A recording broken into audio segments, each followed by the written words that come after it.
Ndi nthawi ya nkhani chokera kuno ku MBC ndipo masanano muli ndine Mercy zamawa kumapoyamba nayi mitu ya nkhanisi.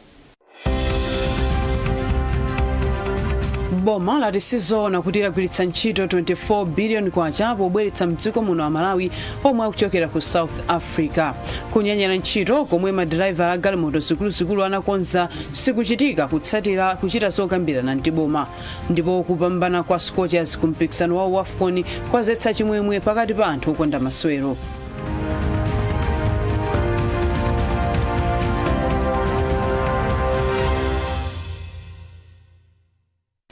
Tsopano nkhani mwa tsatanitsatani. Zokambirana za phungu ku nyumba ya malamulo zikuyembekezeka kupitirira masanano mu mzinda wa Lilongwe. Olemba nkhani wathu Mwayi Ntumodzi ali ku nyumba ya malamulo. Waswera bwanji Mwayi? Ndaswera bwino kayo Mercy waswera bwanji. Za kukambirana zotani? Ngakhale chikalata chimene chimatchedwa kuti order paper chisanatuluke cha zokambirana za lero lino, komano chiyembekezo nchokuti aphungu apitiriza pomwe anasiyira dzulo. Chifukwa dzulo nkuti aphungu amafunsa nduna zosiyanasiyana kuti ziyankhe mafunso okudza zitukuko zosiyanasiyana m'madera mwawo. Ndiye tikuyembekeza kuti zimene zikhoza kupitirira. Komanso mkatikati mwa wikimu anyumba malamulo anatulutsa chikalata cha mabilu amene akuyembekezedwa kuti akambidwe mnyumbamo. Ndeti ndiye chiyembekezo kuti mwina ntchito imeneyi ikhoza kuyamba lero, chifukwa mongokumbutsana nyumbayi yaonjezera sabata imodzi kuti apitirize zokambirana zawo. Mwazina nkhani inaliyo kuti akambiraneponso mabilu angapo amene anatsalira mu mikumano imene alipo m'mbuyomo. Ndipo mwina mwachidule chabe ndingotchula mabilu amenewa ndi bill number 26 yomwe ikutchedwa kuti Economic Society, bill number 19 Financial Crimes Amendment, bill number 18 imene Payment Systems Amendment, bill number 17 Deposit Insurance Corporation Amendment, bill number 16 Bills of Exchange Amendment, also bill number 15 imene India Insurance Amendment, bill number 14 Pension Amendment, bill number 13 Financial Cooperatives Amendment, also bill number 12 imene ndi Microfinance Amendment. Paliso bill number 11 ya Securities Amendment, bill number 10 ya Financial Services Amendment, ndi bill number 9 Banking Amendment. Kuonetsetsa mabill amene ndatchulawa ambiri akukamba nkhani za chuma amene amathandizira ndithu boma kutolera chuma komanso kuyendetsa ntchito zosiyanasiyana za chuma polingalira ndithu kuti budget kapena ndondomeko ya chuma cha boma imene inavomerezedwa mnyumbayi ipitirire kugwira ntchito zake bwinobwino. Ndiye mwachidule izi zimene zikuyembezeka kuti zikhoza kuchitika kuti ena mwa mabilu amenewa akhoza kubwera ndithu mu nyumbayi lero lino kapena masiku ena akubwera. Mano mwachidule izi zimene tikuyembezeka fa lero lachitatu imakhalabe kuti business imayenda motsogozedwa ndi zomwe boma yabweretsa mnyumbayi. Ndi akhoza kubweretsa mabiluwa kapena opereka mpata kuti aphungu apitire kufunsa mafunso osiyanasiyana kwa nduna za boma. Mwachidule mese zimene zikuyembezeka ndi zimenezi kumasana kuno. Okoza Mwayi chifukwa choti patsatsanitsatani wachi chiyembekezo meti nacho masana ono zomwe zichitike ku nyumba ya malamulo ndikukhulupirira kuti patsanso tsatanitsatani wa nkhani za ku nyumba ya malamulo mu nkhani zathu za madzulani.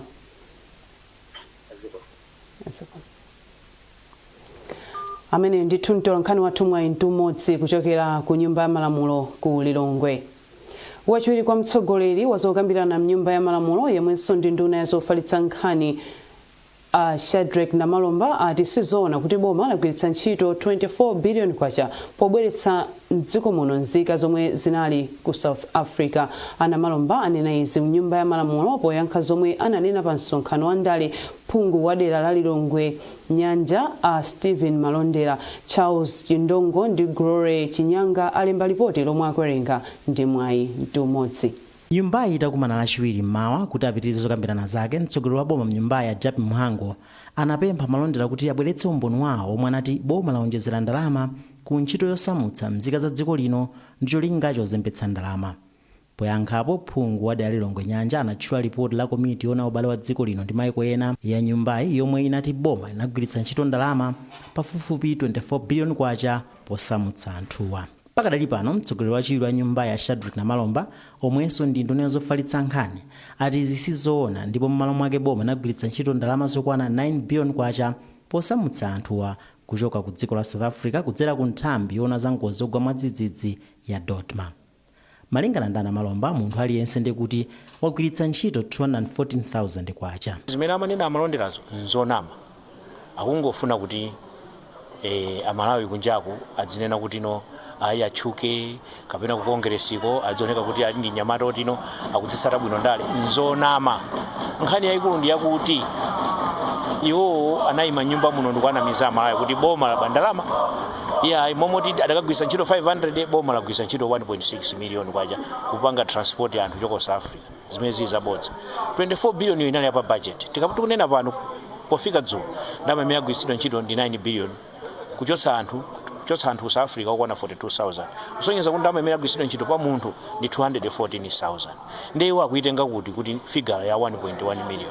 Nyumbayi ipitiriza zokambirana zake lachitatu masana.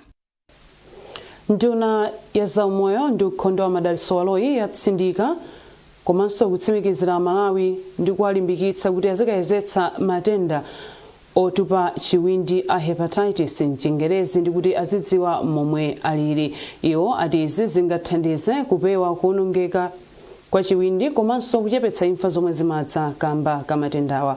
Awaloyi amayankhula izi pa msonkhano wa Nkhani wakukumbukira tsiku la chiwindi pa dziko lonse. Tindi zambiri mu ripoti ili la Stefania Chitheka. Nduna zaumoyo madalitso waloyi yati matenda otupa chiwindi akadali vuto lalikulu la zaumoyo chifukwa anthu ambiri amazindikira kuti ali ndi matendawa mochedwa. Iye wati boma laphatikiza ntchito zoyezesa ndi kuchitsa matenda otupa chiwindi mundondomeko zomwe zimalimbana ndi HIV komanso ntchito zachisamaliro cha umoyo m'malo onse opereka chithandizo kuti anthu ambiri athe kupeza ntchito zimosavuta. Awaloyi anaonjezeranso kuti boma likulimbikitsa njira zopewera kufalikira kwa matenda mchiwindi kuchokera kwa amayi kupita kwa mwana kudzera poyezetsa mayi oyembekezera, kupereka mankhwala kwa omwe apezeka ndi matendawa komanso kuonetsetsa kuti ana akulandira katemera mogwirizana ndi ndondomeko yakatemera kwa mdziko muno.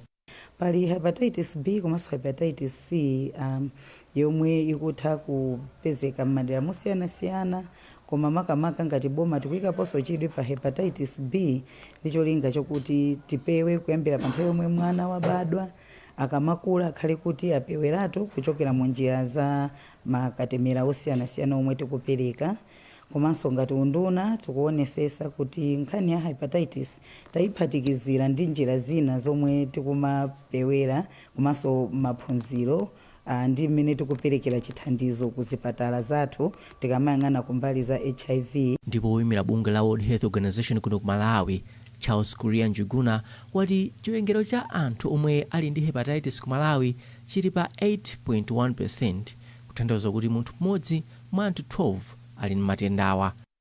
Wapa mpando wa bungwe la Patients and Community Welfare Foundation of Malawi King Norman Rood anati bungweli likugwira ntchito limodzi ndi boma pophunzitsa anthu za matenda a hepatitis komanso kulimbana ndi tsankho lomwe limalepheretsa ena kupita kukayezetsa ndi kulandira chithandizo. Ife ngati apawem tikugwirizana ndi boma kuonetsetsa kuti tikuphunzitsa wanthu madera osiyanasiyana za kupezeka kwa nthenda imeneyi ya hepatitis ndipo kuti nthendayi ndiyopeweka ndipo nkofunikira kuti anthu apite mzipatala za boma athe kudziwa za mmene iwo alili chifukwa ngati sudziwa za mmene ulili ikadzapezeka kumalechereche a nthendayi imapezeka kuti yaononga chiwindi komanso imatha kubweretsa kansa. Chaka chino tsiku lokumbukira matenda a mchiwindi pa dziko lonse akukondwerera pamutu oti tiyeni tithetse. Bungwe la madraivala oyendetsa galimoto zikuluzikulu mdziko muno la Transporters Association of Malawi lagwirizana ndi boma kuti kunyanyala kwa madraivala oyendetsa galimotozi komwe amafuna kuchita lero kusakhalepo. Mlembi wamkulu wa bungweli Sympathy Chisale ayankhula izi atakumana ndi akuluakulu a unduna za mphamvu za magetsi ndi mafuta a Nokma komanso Mera. Achisale akufotokoza zambiri. Zimene tagwirizana umu tagwirizana mfundo zokhazikika bwino kuti nkhani zina za madandaulo awo amene madriver amapereka abungwelo la Nokma National Oil Company of Malawi zina ayamba kale kuzikonza. pali zina zimene zikonzedwe kutsogolo kuno, koma padakali panopo zimene tagwirizana zakuti chinthu ichi mafuta ndi chinthu chokhudza dziko lonse. Chotero kuyimitsa kayendetsedwe ka mafuta muno Malawi sizikutsa madrayiva okha, zikhudza anthu ambiri muno Malawi. Ndipo pofunika kuti madrayiva amene amanyamula mafuta muno Malawi aganize mofatsa kuti maganizo amene ali nawo panga strike mawa asapite patsogolo, chifukwa chakuti madandaulo awo amene anapereka kale mbuyo ayamba kale kuwaunikira ndipo zina zamba kale kuchitika. Ndipo mkulu wa bungwe loona za mafuta mdziko muno la Mera Adadi Chinthambi atagwirizana kuti akhazikitsa komiti yapadera yoti iziunika zovuta zomwe madrayiva amakumana nazo zokhudza mafuta akamalowa mdziko muno. Iwo akufotokoza. Gulu limene lizikumana mene angathe kupangira programu yawo kuyang'ana mavuto osiyana-siyana. Mugulu la ife tizitha kukumana mwina pa miyezi 3 kukumana kungomva kuti industry ikuyenda bwanji, zinthu zija zikusatidwa motani, kuti mavuto ena ndi ena asamafikepo ipa azikhala kuti atha kukonzedwa mu nthawi yoyenerera. Choncho ziganizo ziwirizi kuti mawa pasakhale kunyanyala ntchito, pasakhale strike, kuti anthu apitirize kuyang'ana njira zimene zakhazikisidwa kuti mavuto athesedwe ndi kukhazikisa kagulu kamene kaka kuti kazithandiza kuunikira mavuto amene azikumana nawo madrayiva ndi wina aliyenseyo amene amagwira ntchito mu kabweresedwe ka mafuta mdziko muno. Boma lapempha mafumu mdziko muno kuti apewe ziphuphu komanso azitsogolera ntchito zokhazikitsa zachitukuko m'madera mwawo. Tindi zambiri mu ripoti ili la George Nkandawire. Kukhazikitsidwa kwa khetwayo jere kukhala inkosi mzikuola kwathetsa mkangano wa ufumu mwe wakhala kupitilira kwa zaka zoposa 25. Pamwambo mwewu inkosana Watson Chimtunga jere yakhazikitsidwanso kukhala sabtiye Chimtunga jere. Polankhula pamwambowu kuyombeni boma la Mzimba, inkosi yamakosi Mberwa yachisanu yamikira unduna maboma ang'ono chifukwa chothetsa mkangano wa ufumu wa kwa mzikuola omwe wakhala ulipo kwa nthawi yayitali. Iwo ati kusamvanaku kwasokoneza ntchito zachitukuko kwa nthawi yayitali. Siku lero atenga ufumu umenewu sitikuyembekeza kuti chikhalenso chipinjo kwa nzawo kuti aziuza ufumu kwa panga operations zawo, koma chikhale chinthu chonena kuti iwo ayanjanise mabanja onse akhale pamodzi. Chifukwa chomwe chikufunika kwambiri chakhala chikusowekera ndi chitukuko kumalo kumeneko. So kubwera iwo ngati mfumu ndi chikhulupiriro chonena kuti chitukuko chipita pasogolo. Komanso makamaka kwa Chimtunga kubwera kwa iwo ndi chikhulupiriro kuti ntchito yanga ikhala yopepuka, komanso anthu tathandiza moyenerera. Kungowapemphaso unena kuti munthu umofunika uzikhala wa integrity, tisaone kuti nkhani za ziphuphu ndi zina zotero zikuwazungulira kapena kulanda anthu malo ndi zina zotero, koma agwire ntchito yonena kuti ifeyo tithandize miyoyo ya anthu apeze chithandizo mwasankha. Nduna ya maboma ang'ono ndi chitukuko cha kumidzi ya Ben Phiri ati ziphuphu ndi chimodzi mwa zolepheretsa zazikulu za chitukuko chifukwa zimayambitsa ziwawa ndi khalidwe losayenerera. Aphiri alimbikitsanso mafumu mwe akhazikitsidwawa kuti azitsogolera moona mtima, kukhulupirika komanso mwachilungamo. Iwo akumbutsanso mafumu ndi andale kuti asasankhire anthu ntchito zachitukuko mu thumba la ndalama za CDF potsindika kuti boma likufuna kuti madera akhale ndi zitukuko zomwe anthu akufuna. Pakanali pano ndunayi yachenjeza kuti boma liyamba kuchotsa pa udindo mafumu mwe maderawo akukhudzidwa ndi nkhani zophwanya malamulo a dziko lino monga kupha achikulire komanso kuchitira magulu osiyanasiyana nkhanza. George Nkandawire, MBC Mzimba. Mukonera nkhanizi kuchokera kuno ku MBC ndipo masanano muli ndine Mercy Zamawa. Tentoneso mitu ya nkhanizi. Boma lati sizoona kuti lagwiritsa ntchito 24 billion kwacha pobweretsa mdziko muno wa Malawi omwe akuchokera ku South Africa. Kunyanyala ntchito komwe madrayiva a galimoto zikuluzikulu anakonza sikuchitika kutsatira kuchita zokambirana ndi boma. Ndipo kupambana kwa Scorchers ku mpikisano wa AFCON kwazetsa chimwemwe pakati pa anthu okonda masewero.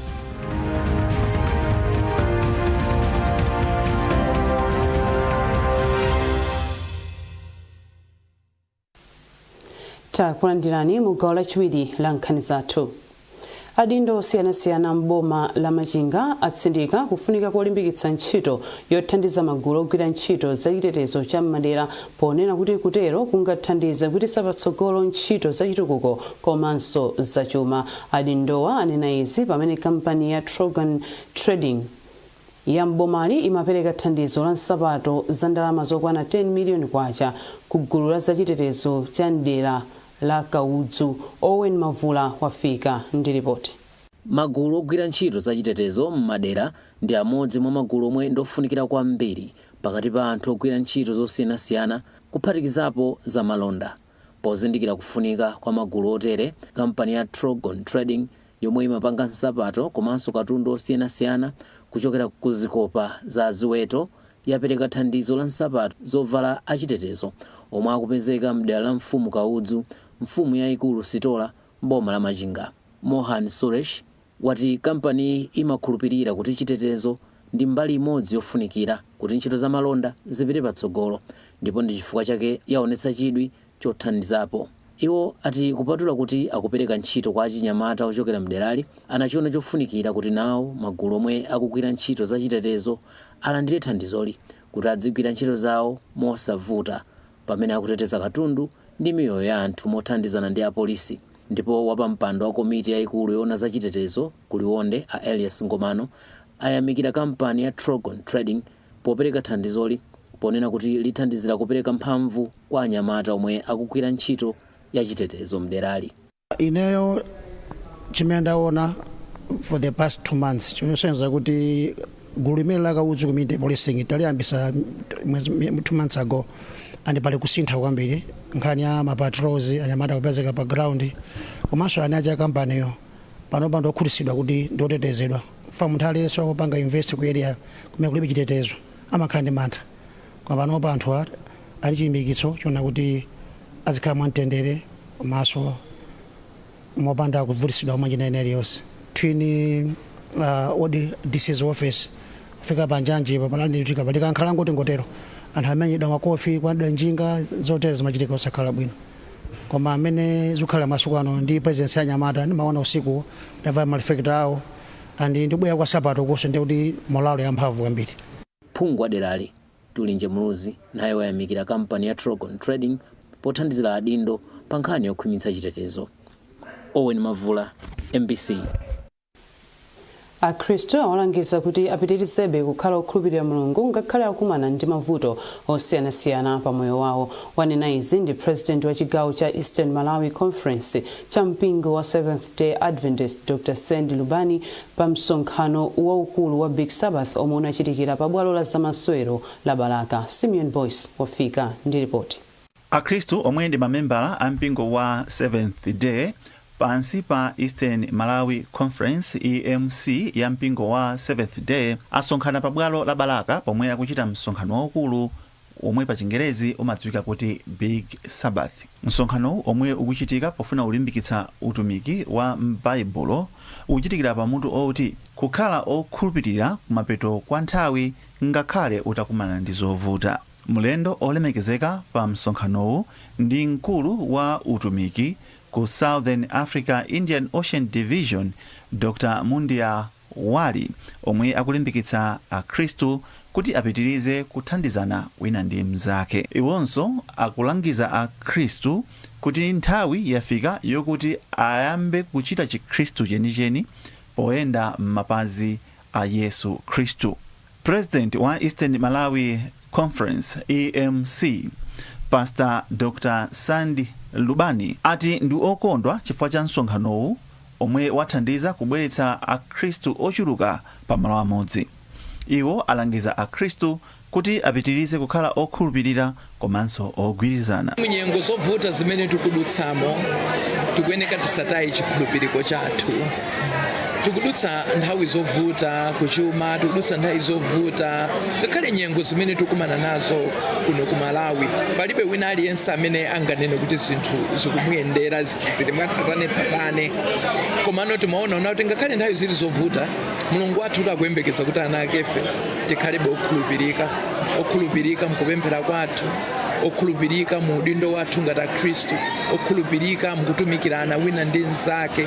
Ndiye kunali kokumbutsana kuti ngakhale nyengo zikuoneka kuti zikuvuta, koma bwanji tikhalebe okhulupirika, tisabwerere mbuyo, monga mmene Bible likunena pa Chivumbulutso chapter 2 verse 10 kuti khala okhulupirika kufikira imfa.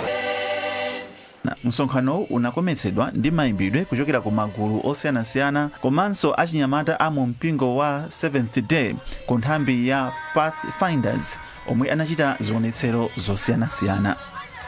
Kuchokera kuno ku Balaka, ndine Simeon Boyce. Ndipo mu nkhani za nsangulutso zokonzekera zamwambo wa zoyimbayimba nyimbo zachikhalidwe cha dziko la Malawi omwe ukutchedwa kuti Sounds of Malawi Music Festival zili mchemake. Mwambowu omwe ndi waulere udzachitika pa bwalo la Nyambadwe Township ya Ndirande mu mzinda wa Blantyre pa 1 August chaka chino. Ena mwa oyimba omwe azakhale nawo pa mwambowu ndi Ketura Kansambwe Brothers ndi Waliko Makhala. Padakali pano mmodzi mwa okonza mwambowu asanena mgwirizano ndi konsolo ya mzinda wa Blantyre. Chimwemwe Rwanda ndi mmodzi mwa iwo ndipo akufotokoza. Tamba kuchikonzekera mwina miyezi 3 ndipo fika lero ndi chonse chili chimake imene kusalira anthu kuti angodziwa akonzeke abwera zakhale nafe azasangalale. Koyamba ndira ndi kubwerako kuyamba kupeza kuti kubwera Sounds of Malawi ndi koyambira peza kuti afika kundira ndi mwayi kwambiri kwa anthu akundira ndi ave kondedwa amve kaini chimomo kwambiri chifukwa takonza zambiri ndi yazakhala so anthu osangala kwambiri zasekite zibino bwino nzoti tikhala ndi apo isi tikhala ndanyamata omwe azakhala kutetezera tikuziwa anthu amakhala ndi maganizo osiyanasiyana pa anthu andira ndi koma palisanire bwino ndi anthu akhulupirire kuti atakhala abwera ndi ana chonse izakhala bwino. So nthawi iso ndi yabwino tikuyamba kamati wani koko kamafika 5 koko ndio tikhala tikumaliza so nthawi bwino makoso akhoza kunyamukaso. Monga tikuziwa Blantyre City ndi eni muzi eni mzinda uno ndinacho nalo chinacho chofunikira kwambiri kuti tikumane nawo tikambira nawo tikumane tikhale pamodzi kuti akhale nawo part of the organizing team kapena ena mwanza athu amene kupanga nawo. Tapindwa zinthu kwambiri kwa Blantyre amene tuninamu iwo amaziwa bwino kuti apa anthu akuti ambali tikhoza kukhala nayo nje kuti zinzikaende bwino so even security tachosa atipasa ndi ya city omweyo. Even upitisa uthenga so kwa anthu kukhala chigamulo chimene chikuyenda so kufalitsa uthenga kuti wenda mura anthu ambiri akatha kuziwa so kusiti tikenera tapindwako zinthu zambiri zomwe mwina zikanatitengera ndalama kwambiri kuti zipeze so city yakhala ifunikira kwambiri pa mambo amene akuchitikawa. Ndipo mu nkhani za masewero mphunzitsi wa timu ya dziko lino ya mpira wa miyendo wa atsikana ya Scorchers Love Mofazili wati anauza osewera ake kuti adzikhulupirire zomwe zinathandiza timu kugonjetsa Nigeria dzulo ku mpikisano wa maiko a Africa wa AFCON omwe kuchitikira mdziko la Morocco. Mu studio muno ndi mtolankhani wathu wa za masewero amene ndi Amin Musa. Ai boza musabageze beso. Pena nomafana ndi that I know. Sinanga no sendoera. Musadero. Yes, Amin. Yes. Dzulo tinakamba kuti Malawi akaindi chikhulupiriro.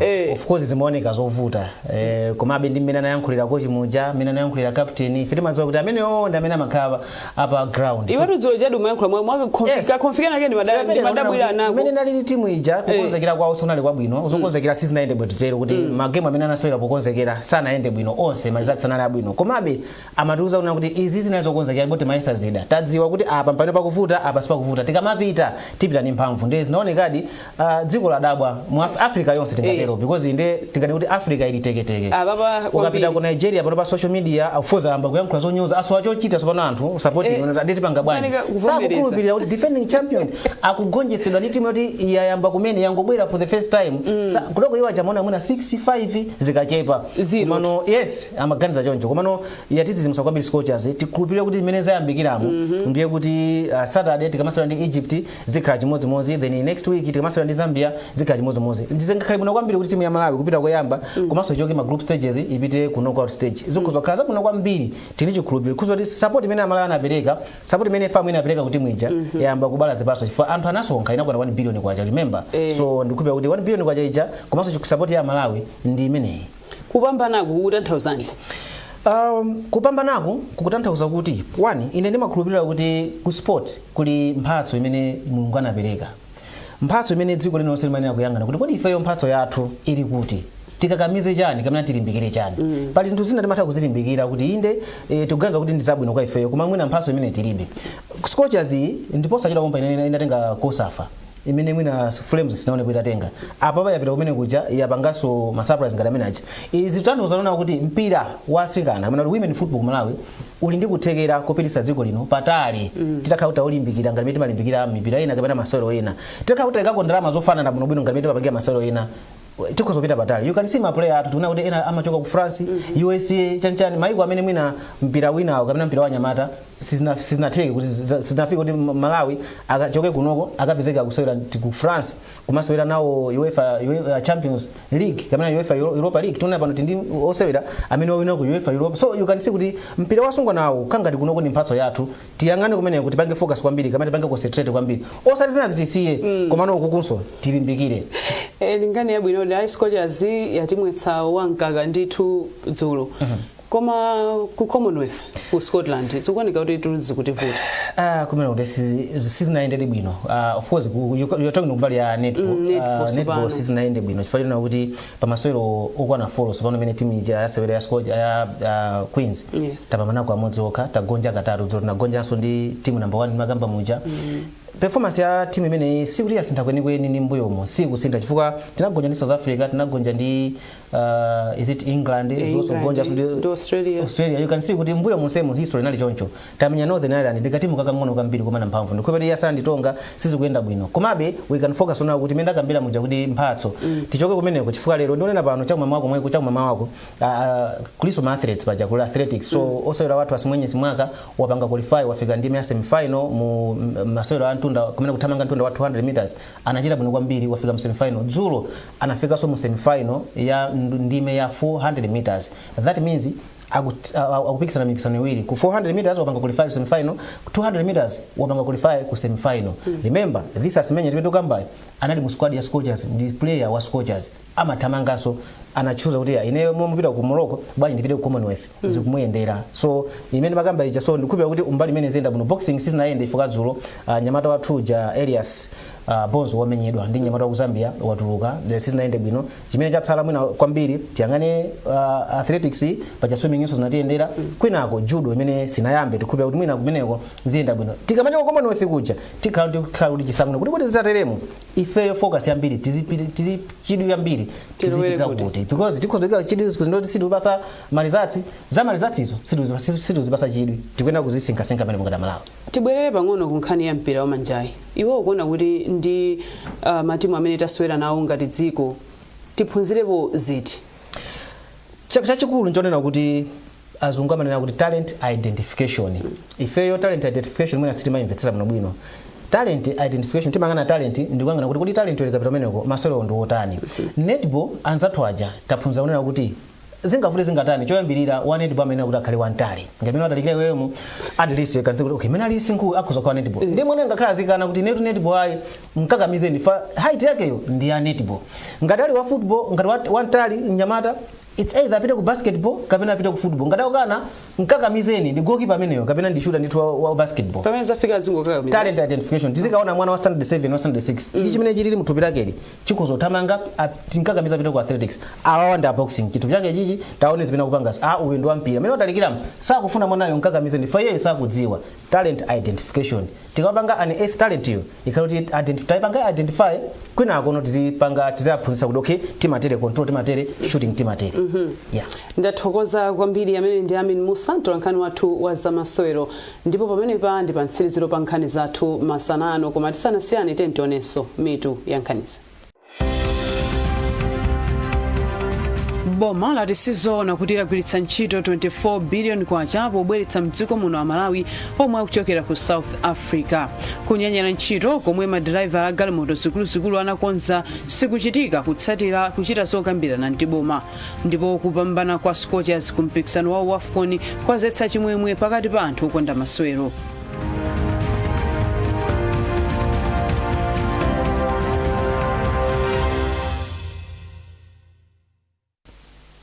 Pesa ni nkhanizi ndi zina zambiri popita pa mbc.mw kapena mbc digital pa Facebook, Instagram komanso X.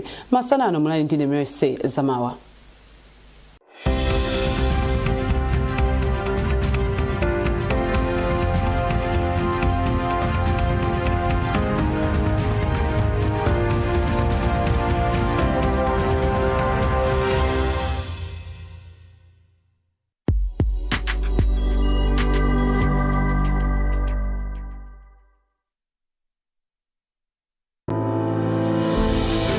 Inside each one of us lies a dream, and the true challenge is discovering how to achieve it. This journey requires inspiration, constant motivation, proper guidance, and strong connections. At St. Peter's Schools in Mponera, we understand what it takes to turn dreams into reality. Now, all we need to begin this journey is you. With fully fledged nursery, primary, girls and boys secondary schools,